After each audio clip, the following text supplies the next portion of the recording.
There are, just for people on already, there are three things that aren't on the agenda that I'm going to touch on, and I think Lauren Rich is on too, or will be on. But three additional things we want to touch on are the Ice Tech training, rules around juniors playing in leagues, sort of looking to get some insight into what different clubs do, and a little bit about the junior dev program.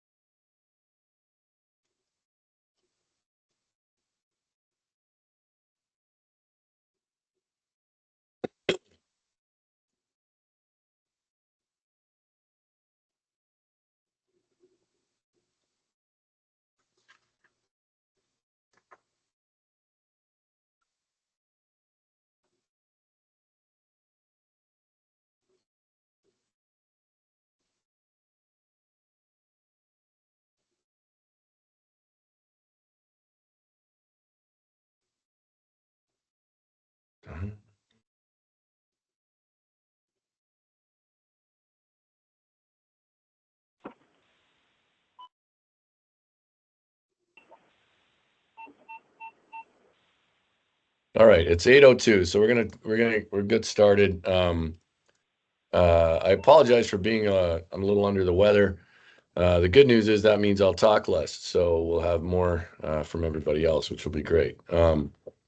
I think if you saw the agenda for tonight, we'll kick it off. We're getting into membership season, so we wanted to use this as an opportunity to answer any questions about the membership process for both individuals and member clubs. It was new last year. We have a few new tiers this year. So if there are any questions or concerns or confusion around how this works, we'd love to hear them so we can address them either in this call or just figure out how to provide solutions. So that I'll throw it out to the group if anybody's heard any concerns. It might be something that comes up more next meeting in October as more of us get into the regular curling season. But there, Lauren has her hand up. Go ahead, Lauren. Hi, everybody. So my question isn't so much about the membership tiers, but about the membership reporting process. We were wondering if it is possible. We would love it if USA Curling could update on the back end where we report our member information. If we could update to more than just male and female genders. So we collect, non-binary, et cetera. Yeah. And the demographic survey did, and we'd love for the membership data to be able to be recorded that way as well. Yeah, I know Lauren would like to have that. Lauren, can we do that in Sport 80? Was that something we had to work with them to get?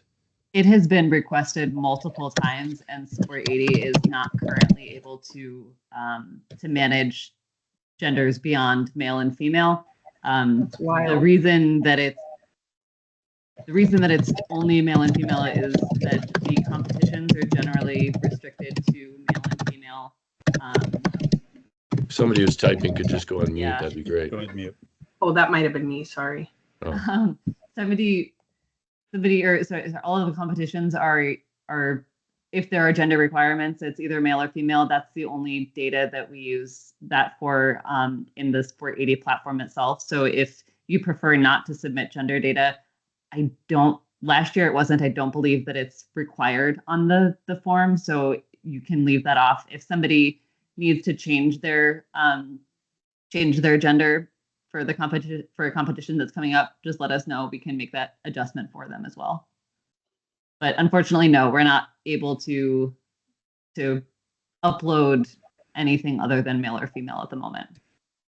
So okay, I appreciate that explanation. Thank you. Just know that we have requested this. I will say that there's, probably no shortage of frustration at times with Sport 80, but and we are always investigating other CMSs, but we haven't really heard of another one that people love either. So, we work with them, and I think we've improved the process with them, but there's certainly still some things that are challenging.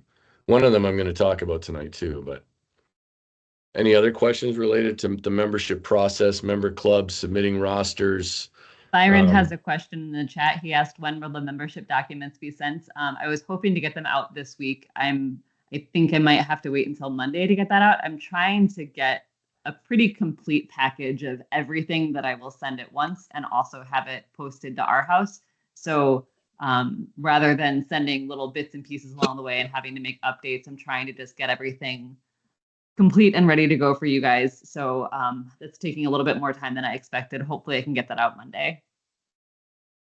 And I mean, you should add, Lauren, that you do have a membership submission guide that is being developed that should help quite a bit too. So yeah, that's also part of what I'm working on. I need to add a few more links and stuff to that.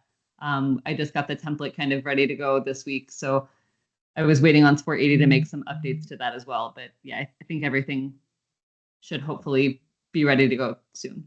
I'm sorry for the delay. No, it's I'm just gonna show I'm gonna preview it just a bit, Lauren, all right? Just so people know it's an actual thing in the works. Go for it.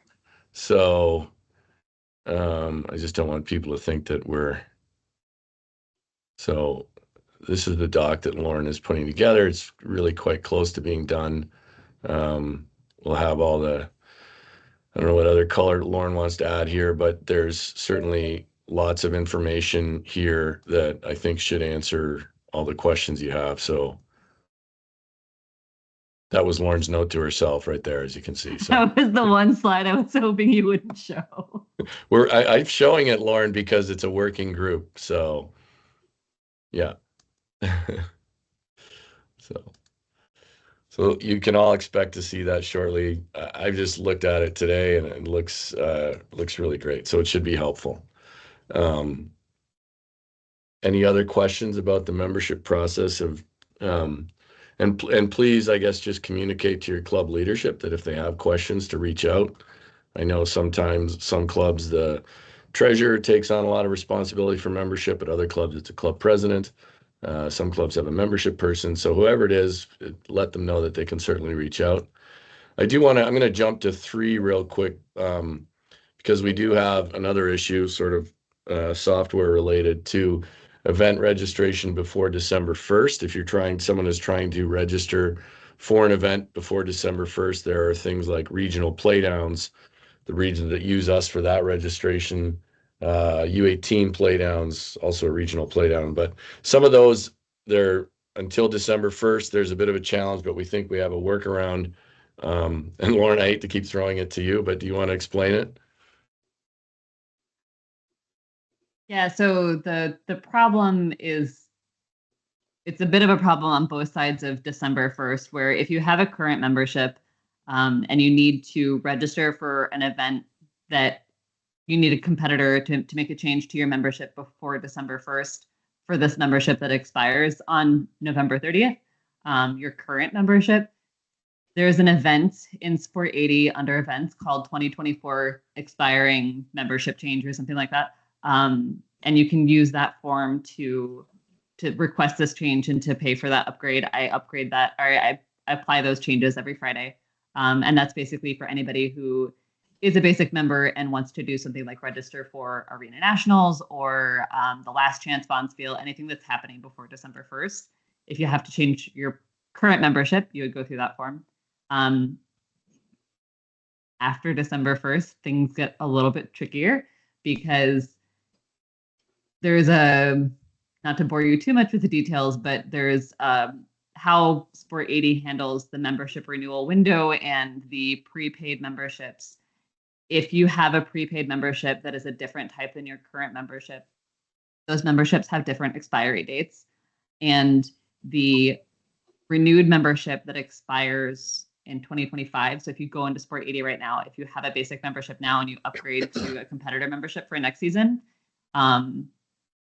once you have that renewal that's at a different level than what you currently have, you can't make changes to that until December 1st, when that membership goes fully into effect.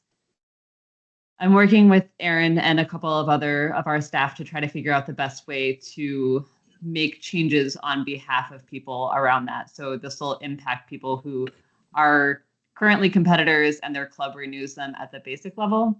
So you would have your current competitor membership until November 30th, 2024. And then in Sport 80, it would see that you have a basic membership that starts December 1st. You can't upgrade that. Currently, you can't upgrade that competitor or that basic membership to a competitor until December 1st. And that's going to be a problem for people who are trying to register for playdowns that happen earlier in the season. Some playdown registrations close before December 1st. So we need to be able to make sure that people can make these changes. Somehow we're still trying to figure out the best way to do that. Unfortunately, it might be a little bit messy for some of those earlier playdowns. We're going to try to make it as seamless as possible for you guys, but we appreciate your patience as always with all things Sport 80 as we get through this. And then hopefully after December 1st, this is not a problem. And I think that, I mean, the main message here is don't panic if you run into a situation like that. We can sort it out. It just might be a little more manual process than either you or I would like. You or us, I mean. Dick asked... Does that go for, Dean, does that go for any of the upgrades? Yeah, that it would ahead, it's... So coach...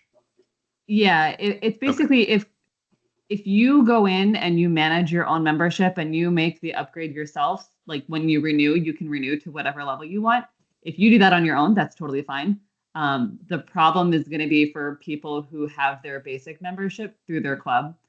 Once you have the basic membership, it's not going to be easy to change from a basic membership to anything else until December 1st. So there will have to be some extra steps, some manual process that we're going to have to apply. But this is not a reason for people to not have their basic membership renewed through their club. It is just a concern about upgrading. We still want clubs to renew their Absolutely. members.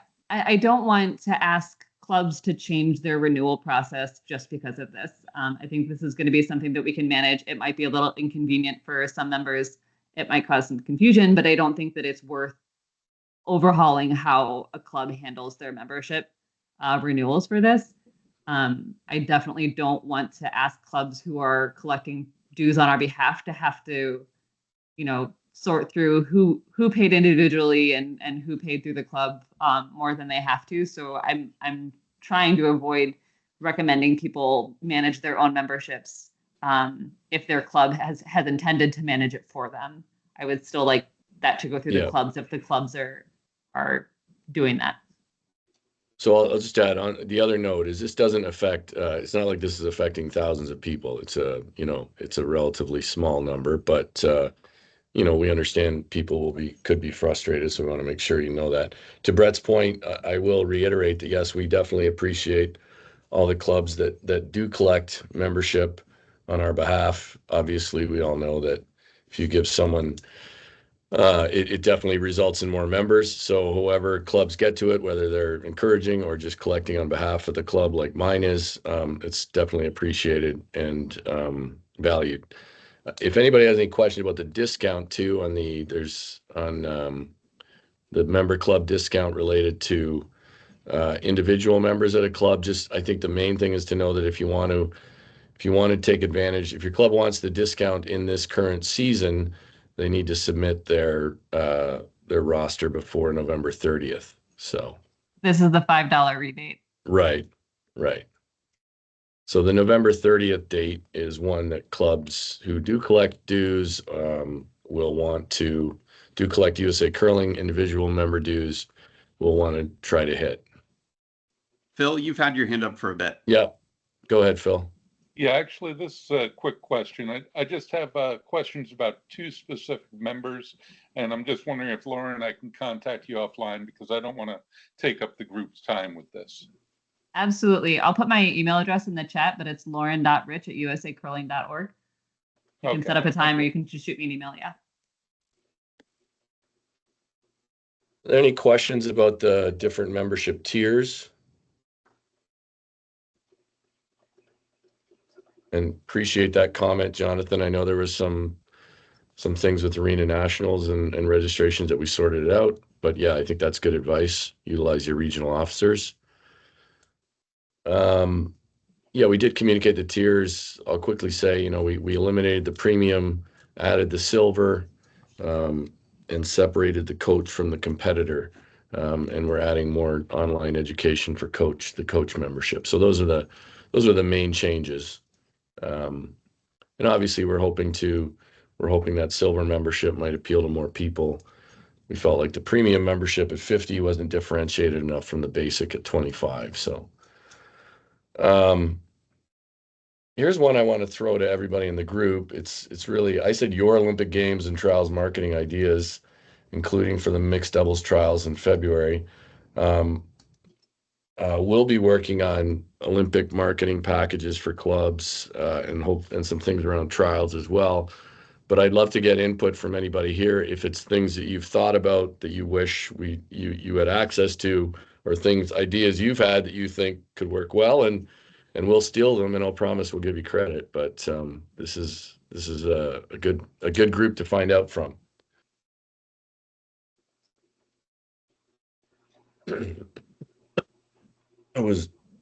Brett and I were both at the World Curling Congress, and it's not just in this country, it's every country trying to figure out how to maximize that Olympic bump.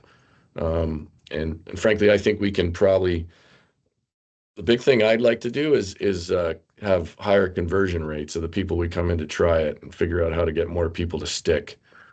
How many people on this call, how many have clubs where they do that, some sort of a rookie league or an intro membership? We do in Green Bay. We have a Yeah. try-it league that we do for 4 weeks. So 4-week league. So if someone comes in Yeah. February, they can sign up for a 4-week league. Yeah. Do you have any idea what your conversion rates are like on that? I know we do get some because we also do an earlier one in the year, and we do get probably, I'm not sure the numbers, but we get a handful for sure, 5 to Right. 10 that end up into a league for the season. So Well, I'll just say it's exciting, and I see another couple of hands up, but it's exciting because clubs are starting to get this. I remember used to be clubs, the Olympics would happen, and we'd say, well, we'll see you next October. So it's great if you can do something like that. Michelle, who did I miss here? Does the hand just go down? Michelle, go ahead from Fort Wayne.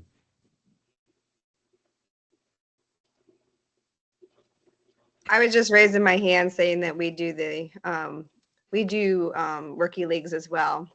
And we just had a really large event in Fort Wayne called Be a Tourist in Your Own Hometown. So we have our ice ready to go. We usually don't have it ready till the end of summer spill at the end of September, but we got it going. We had about 200 people show up, and we were trying to drum up to get early signups for Learn to Curls. And then that way we could hopefully start our 6-week, I think we have 6-week rookie leagues, and then we can have 2 of those in the length of a regular league. September to December, yeah. So that was a Fort Wayne initiative, Be a Tourist in Your Hometown, and you got the club on it? Yes. Oh, great. That's exciting. That's a good one. And most rookie leagues, I'm going to guess, are 4 weeks. Anybody go? It sort of seems to be about the length. I don't think it matters too much, but it seems to be Midland. Jill's saying they have 2 8-week half-season leagues. Dean, we used to do half-season leagues. Yeah. And but they were huge. We're a 3-sheet club, and we would have anywhere from 18 to 24 brand new curlers. And then we changed it up, and we kept almost the same amount, but cut it down to 4 weeks. Okay. And we'd have 2 sessions in the first half and none in the second. And our retention really was based on how well the people in the class got along. Right. If everyone in the class got along, we had the most retention. It's if everyone just showed up and learned to curl, then we didn't. But we actually went back to the 8-week program, and we cut the numbers down, where now we actually bring in our newer curlers, our 5 and under curlers, to help out with the brand new curlers. That seems to be working well. And also we do emphasize a lot of the club. We have tours of the club every week, where to find different things, because, we are all volunteer clubs. Yeah. And there's nothing worse than when these people, they want to help out and they show up and you say, we need some paper towels, and they have no idea where to go to get the paper towels. So we include familiarization with everything about the club a little bit each time. And then we've also included spirit of curling and curling etiquette. Great. And our retention rate has skyrocketed, but our numbers are still low because we're taking much less. Whereas we used to get 24 people in and retain maybe 6. Now we're having 8 people in, but we're retaining 6, and those 6 seem to be much stronger members. Nice. They know about the club and they're ready to jump in and help out. I think our new Learn to Curl program has been a pretty good success. I definitely like the idea of if someone is not very popular in the group, you ask them to leave so that everybody else gets along. Hey, when you offer novice leagues every year, do you offer them like twice a year or throughout? And then my other question for the group is how do you, I know some clubs have told me they struggle with then integrating these members into regular leagues. So I'm wondering if anybody has any thoughts there. But first, Midland, how often do you offer your novice leagues? 2 a year? Yeah, we do 2 a year. One starts typically right at the start of the season, maybe a week or so delayed from the veteran leagues. And then the other one will start just after we do our kind of turnover to the second half of the season. So it's typically end of October, and then in January is when our 2 novice leagues will start. I think we see better conversion from the first half novice league because they can join veteran play right away. Right. That being said, I actually joined through a second half novice league, and I've been curling for about 6 years now. So it happens both ways. Does anybody has anybody tried in past Olympics? Like I know some clubs have just shut down leagues and run them. Mike says Superior has a beginner instructional league with 2 half-year sessions, but has anybody tried that, and has that been successful? Bowling Green does that. During the Olympics, we pause our leagues. Yeah. And probably for 2 weeks. And so the idea being on the night you play, come on down and meet some new people and help them out on the ice, or just get a drink and be friendly. Make it a nice place. And yeah, usually during the Olympics, things are pretty nuts. We usually wait also until about a week or so after we don't as soon as the Olympics start. It's not when we start it. We usually wait until, a week has gone by and people have actually seen it and the word has gotten out that you can come out and do this. Right. Yeah, similar to ahead, what Jen. Bowling Green was sharing. Columbus does the same thing. We shut down for the 2 weeks after the Olympics are done and just offer Learn to Curls every night instead of our regular leagues, and just get as many people exposed to the sport as possible, and ideally get them signed up for our 5-week instructional leagues to follow. How long are you running Learn to Curls in Columbus? How long are your Learn to Curls? During when we shut down after the Olympics, Yeah. we do that for 2 weeks. But the length of each Learn to Curl, is it like 2 how many hours. hours on the ice? 2? Yeah, 2 hours, about the same Okay. time as any one of our league games. So I'll just throw it. I'm a bit of a fan of a short Learn to Curl when people first come out, so that they want to come back. Almost don't give them enough. 2010 at my own club, it was crazy during that Olympics, and we had people would just go out, take one slide, throw on the other sheet, and then we're off the ice. And we got 80 new members in the league, the beginner league that year, because they didn't get enough. So I consider that for people. Wine Country, and then Amy. Hi, this is Eileen. So we're an arena club, so we have limited ice Right. availability anyway. but we do run, of our 3 leagues, only one of them is competitive and the other 2 are meant for beginner leagues. And we usually try and stress to the folks that were in a learn to curl, and then they do a second learn to curl before they're ready for league.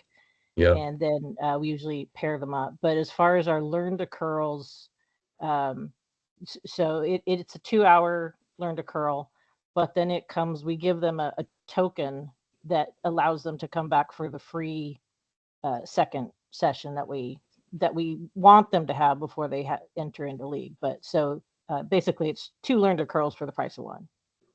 Got it. Hey, in the chat, yeah. who is that in the chat? Because that sounds pretty interesting to me, the micro sessions. That was me, Dean. Oh. I'm not sure why my name didn't show up. Okay. Oh, it said came up as Cape Cod. So you do micro sessions with triples. I think that's good creativity. Mix round robin. Good. Amy. We actually run quite a bit of open houses during the Olympic year, and then that's only like, I don't know, 30 minutes to an hour on the ice. Yeah. And we just rotate people like crazy through it. And then if they want to do the learn to curl, we switched it up this year and we're doing 6-week blocks. And it's through Eventbrite for, I think it's $250. So people can sign up at any time and they're, can start, they come to our Sunday instructional league for 6 weeks instead of doing one weekend, with a couple hours on the ice and then coming back, for jumping into leagues. It's not, it's really difficult. So we thought we'd start this year with like the 6-week blocks, and it sounds like a lot of people are doing that. So I'm interested to see how it works out and if we get more people to stay on and actually become members, because that $250 gets you it comes off of your first year membership when you join. That's a good idea. Yeah. Yeah. I've had our club, we had people would pay that and then they didn't show up later. So we kept the money, but they didn't ask for it back. So, what about things that, that USA Curling specifically could provide to clubs? I mean, I'll be honest, it's, the organization has done different things over the years, but have you ever thought that would be great to get something like X from USA Curling, as long as it's not printed brochures? So could be, but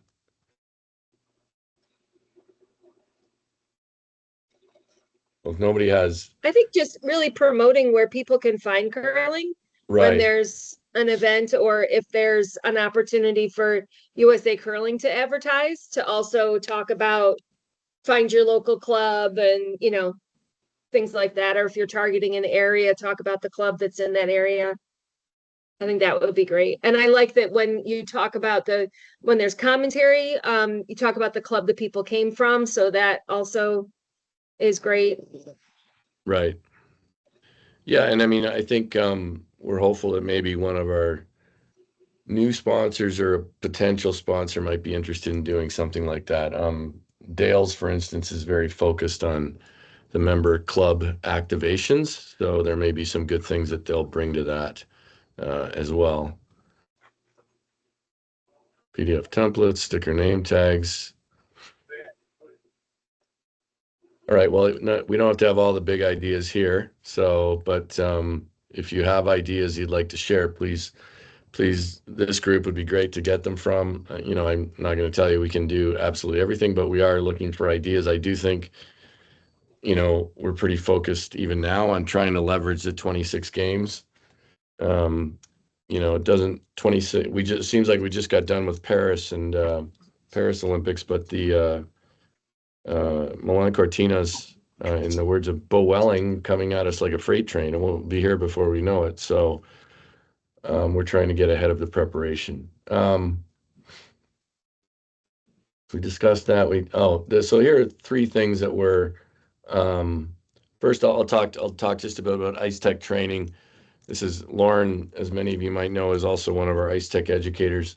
So we have this program. It's $600 per person. It's a really intensive 2-day program, hands-on with staff. And we realize $600 isn't inexpensive for anybody, but usually at $600 we are, at least getting our costs back. So, and then the other thing is, in addition to that, you have to take a $99 online course through World Curling in advance of that. So it ends up being a $700 endeavor. And what I would just suggest is that, realizing that's not inexpensive, also realizing that it is really good training, and that your clubs will benefit more than anyone, most of all. I would just suggest to clubs that you consider sponsoring your ice techs to do one of these courses when they're in the area. We have one coming up at Ardsley in October. Is that right, Amy? And we realize that, like I said, we realize they're not inexpensive. It's just the cost of being in the club, using their ice time, and then having staff there, the people there who are trained to deliver the course. So, $700 might be a lot for an individual, a volunteer ice maker at your club, but I think that a number of clubs can probably find $700 in their budget to support them. And I guess the great thing is it translates into better ice for all your members. The first one in Chaska probably had about the most positive reviews of any sort of training we've done. So I look forward to more people in that. If you have any questions around the ice tech training, I keep saying reach out to Lauren, but she'll be your best source for that. But Lauren or Jenna. Phil. Yeah, Dean, just a quick suggestion. We always, at all of our bonspiels, we have our ice envelopes. And Yep. Normally they just went back into the club because we're an all-volunteer club. Sure. But when we had Sean come out to our club, that's what we used our ice envelopes for. And Nice. that was an easy yes for the board. Yeah, for people who don't know that, a lot of clubs will have an envelope at bonspiels and everybody throws a bit of money in for the ice crew. Two other questions related to juniors. I think Dick asked me this. Well, real quick before we get to that, I'll mention the Junior Dev program is open for enrollment. That's an online program for junior curlers. I think it's been a great program. I would make sure your junior curling coordinators know about it. As with anything, we have to tell people about things a lot because not everybody takes in information the same way. So if your junior curling coordinators, if they don't know about it, they should think about it. I think one of the best things it does is just gets a new junior curler more excited about curling. And a lot of the, for instance, people like Daniel Loffer, who will be representing the United States at the World Juniors, was an early enrollee in it. So it's a good program. That's open now. The other question was just about what different clubs do with rules around juniors playing in your leagues. How there's Lauren just put the link to the Junior Dev program in there. Just how I know every club has different rules, and if anybody wants to share rules they have that either they think work great or that they'd like to change. Excuse me.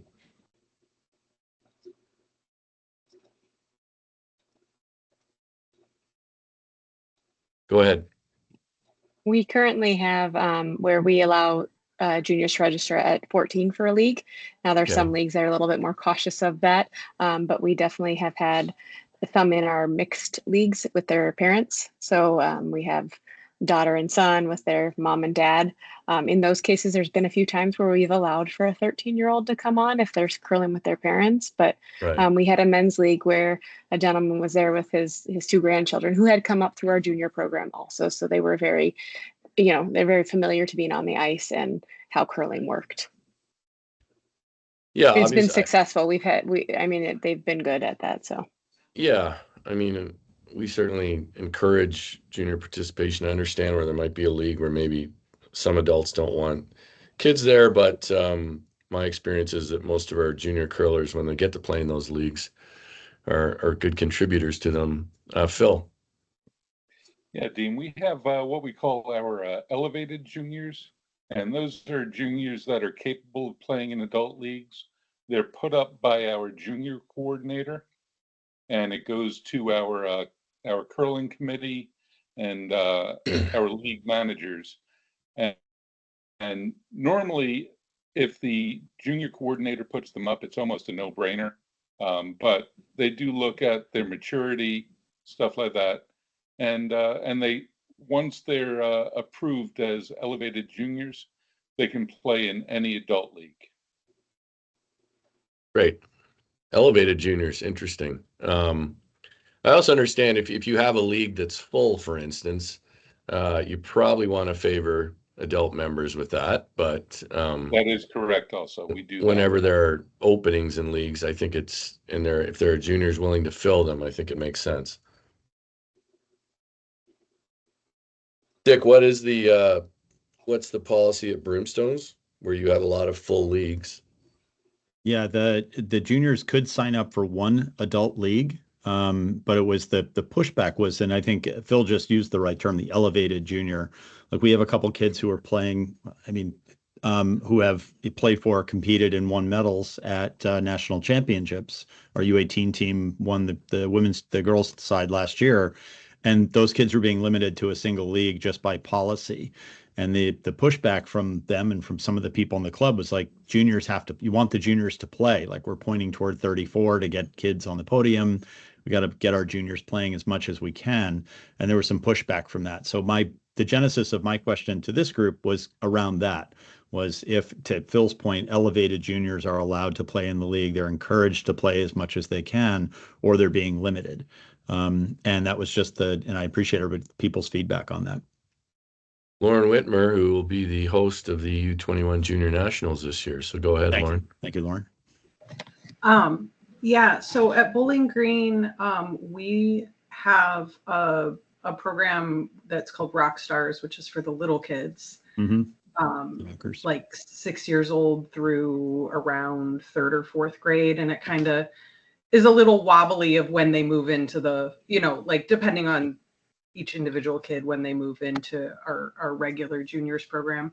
But then we don't have, once they move out of Rock Stars into the juniors program, we don't have any restrictions on when they are able to play in adult leagues and as many as they want. And I to my knowledge, we've not had any issues with that. I think the juniors that end up registering for adult leagues have all seemed to be more than prepared. And I have to say it's a little embarrassing to be beat by a 13-year-old, but it's happened to me. I think that's been the pushback. We've had some junior teams dominate in some of our leagues, and some of our adult players don't like them. Yeah, well, and we've also had some really cool moments where we had some of our junior members playing against our oldest club members. So we had teenagers playing against folks in their 80s in our men's league, and it's a pretty cool special thing about curling that can happen. Amen. Yeah, I will say on a personal note, for me, my club that I grew up playing in, I was playing in the men's league at 15 Wednesday nights, sometimes with a 9:30 draw, and it was part of develop my love for curling. To be honest, it felt like. Not only was it good for my curling development, but it also felt sort of exciting to be doing that. So if you can, and I understand there are also leagues that, a lot of clubs that have not much capacity, so you have to manage that as well. But good to hear that most on this call are leaning that way. Thanks, Dean. Yeah, no problem. There you go, Charlotte, very open. So. Of course, I'm going to guess that the group that consistently comes to this call are coming from some of our more flexible clubs. Let's put it that way. But I guess we're down to thanks, Chris. Any other new business? Anything that people would like to bring up or that you'd like to see in the next month before we get together again? The Everest Challenge is on this week. That's on Tuesday and Wednesday night on CBS Sports. Just so people know, just in case this might come up at your club. Why isn't it's not actually a USA Curling event? We're supportive of it, and I have we have Sean is out there working on the ice, and Lauren is heading out to work on the ice. We've outfitted the American teams with Columbia gear, so we're supportive of the event. But it is the folks at Everest really want to run the event. So I just want to make that clear, in case somebody says why is USA Curling doing this event this way or whatever else. So should be good to have curling on TV. Excited for that this could become a regular event for our Club Nationals champions. I think the players in it are going to be treated very well. Jen, thanks, Mike. Thanks. Our board shared a question with us, and they're working on a comprehensive concussion policy and thought that they had heard something that USA Curling was also working on a similar policy. So just wanted to check and see, are you working on something? Is it available? Is there an expected date? Are you not working on something? Just any updates? Yeah, no, I'll be honest, that's something that has dropped off our radar. I know we had a concussion protocol in the past. We could surely quickly get one together. I'll make a note. Craig Perry might have already done it, and we just haven't circulated enough. So we can get something out before the season starts. There's probably also, quite frankly, there's probably a club that has a great one, but we should be taking the lead on. Well, there's Bowling Greens. We should be taking the lead on putting one out there. So I appreciate that, Jen. And I'm sorry I don't have a better answer right now, just because it has not been on my radar in recent months. Oh, that's great. Thanks for that input, and thanks for sharing the policy from Bowling Green. That's helpful. That's helpful too. Yeah. I mean, one of the reasons we wanted to start this group was that, we do a lot of duplication in curling. So if there is a good, I'm gonna have to go. There might be one already in our content platform, but it'd be worth a few posts and promoting it. Mike from Superior. Yeah, so it's good to have a policy on what to do if somebody suffers a concussion, but we should really be looking at prevention and moving towards headgear required for all curlers to prevent concussions. Yeah, I know that's an ongoing debate for sure. I think it's hard for a club to enforce it for everybody. But I know how many people with junior programs have headgear for them. I don't know. A lot of junior programs seem to have them, but the only thing I'd say is who knows how many we hear about, but yeah, it's certainly a concern. And I appreciate bringing that up, Mike. It's an ongoing debate. I don't think it's something we're ever going to say, this is what you have to do at your club, but I think clubs should certainly consider it. I think some clubs have started to do it for private events. Other clubs have resisted because they think it might diminish the private event. All right, so Bowling Green is going to circulate their concussion policy. That's great.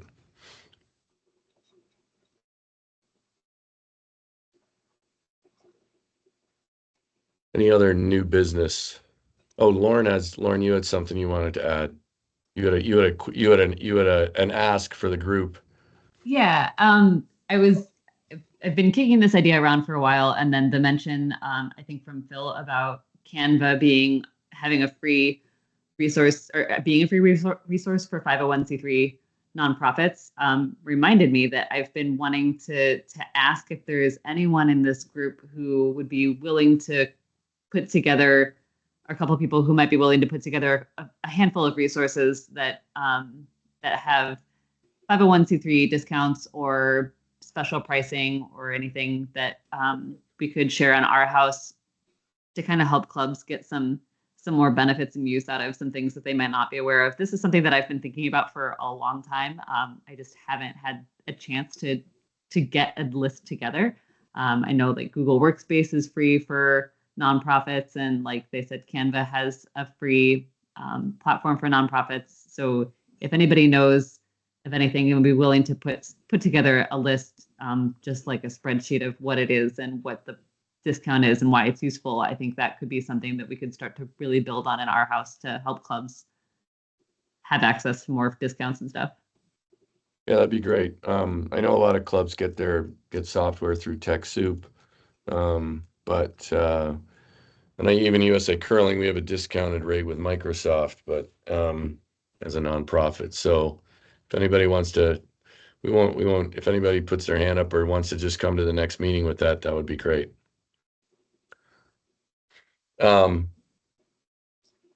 Well, the last thing I was going to add too is we are in the initial stages of a club operations certification, which would be, providing people who are, say, new to a board or want to become on a board, just understanding of what goes into operating a curling club. Very early in that, but that's something we hope to eventually produce. I know a number of people over the years have said to me, they got on the curling club board and they didn't really know all that went into operating the curling club. So most of us, most would tend to learn on the fly, which is fine, build the plane in the air, but that might be a helpful course to offer. All right, well, it's 8:46. Does anybody else have anything to add? I think I'm going to focus on a couple of NyQuil and call it good. Appreciate Can I all your just time. ask about I know, Dean, we've had some challenges with our 5 and under spiel, the Cool Duck, and I just wanted to see, I wasn't aware that there was an application process to become a qualifier, and I guess we missed that deadline. What is the timeline for that going forward, and when can we find the resources on the website to apply? Yeah, so I believe this year we opened that in April or May, and closed it mid-July, end of July. My thought, Amy, and it's sort of based a little bit on that, is that we're going to open it earlier this year during the season, promote it so that people are thinking about next year and putting it in there. And then the other thing is what we found this year was we needed to actually select the Bonspiels earlier than we did, because there are teams that were trying to plan their season and we hadn't selected them. So I think we'll probably move the whole thing back and announce the application process in February. I thought we did a pretty good job of promoting it, but we'll work a little harder on it next year. We did have 31 applied. But yeah, we'll promote that more, but I think look for that in February of next year. Okay, and then how many spiels are going to be qualifiers? It's always going to be 23, right? So it's a 24 team field, and we have the host club gets a berth as well. So, and I know you're probably taking a lot of questions about your spiel, and I apologize for that. But I do think, we want to make sure that we have, I think just the general message is it will shift every year. There's certainly some that will probably be in there most years, but I think it will be healthy if there's some churn. Now, that's not always going to make us popular with everybody. I think Mike's on here. Mike's was a qualifier until this year. But we do have to make some choices every year. Some of it comes down a little bit sometimes too, just a calendar. Like we don't want 2 spiels back to back in the same area. So I think getting ahead of it next year, putting out that application in February will be helpful. But at the same time, I know there will always be some people disappointed. Yeah, I think the further ahead we know if we are a qualifier or not, the better. Yeah. So that I appreciate that. That's good. Yeah.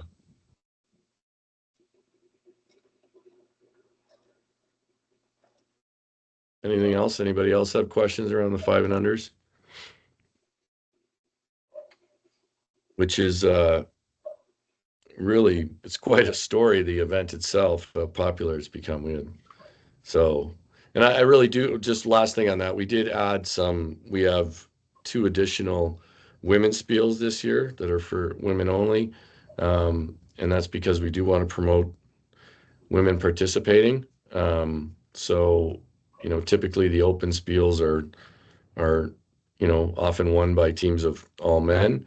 And I think when we started this, we always thought that, we'd have a men's field and a women's field, just like our other championships, but there aren't enough opportunities for women to put a team together for these 5 and unders and play. So and this is just me talking off the cuff here, but I think eventually we might get to a place where we have a national championship where it's 6 women's teams. So maybe we have 6 women's only 5 and unders, and then 18 that are open. So, I think we're a long way away from getting a 12 and 12 field, but that would be the long-term goal.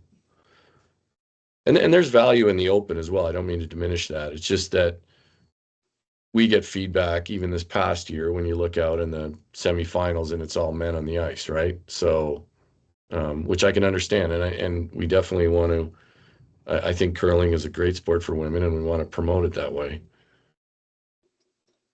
Yeah, I don't think many 5 and under women even know that there are 5 and under women's spiels. Right. I mean, I certainly didn't until almost my 3rd year. Okay. So I think there needs to be work done at the club level and at the national level and the regional level to promote those opportunities for people and get them bonspieling and because then you do your 5 and unders, you meet people and you continue on, you do other things. Yeah. So It's a good point. I mean, we might maybe just do a release on just the 3 spiels that are women only in the qualifiers. So, all right. Anything else? All right. As always, we appreciate everybody on the call and appreciate your time and all you do for your clubs and the sport. So feel free to reach out. You don't have to wait for the next meeting, but see you in October.